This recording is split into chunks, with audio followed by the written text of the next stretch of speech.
I've settled on another organizer for my home office. This organizer is from IKEA and it's perfect for organizing your chargers, your USB sticks, and even your makeup. This of course is the after, but let me show you the before.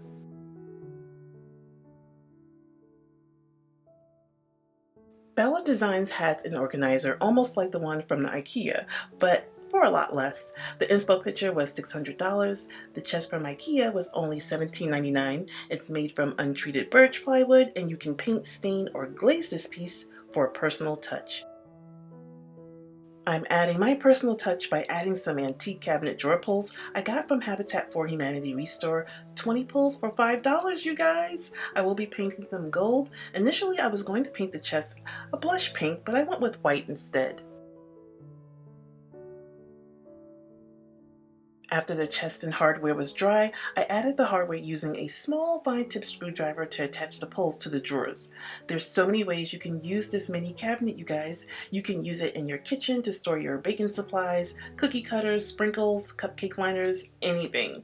I'm currently using mine to store items that I need to get to really quickly, and I'm not completely done yet, but if you're following me on Instagram, you will get a full tour of what's inside. This inspired Kate Spade Rest in Peace trinket tray was a DIY I did about 3 years ago.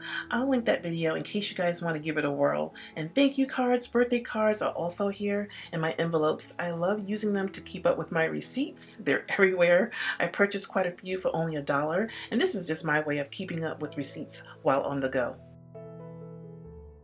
My P-Touch labeler fits perfectly inside the middle drawer, and my daily planner and clipboard for taking notes when I do conference calls. Yes, you guys, I'm old school. I still write things down.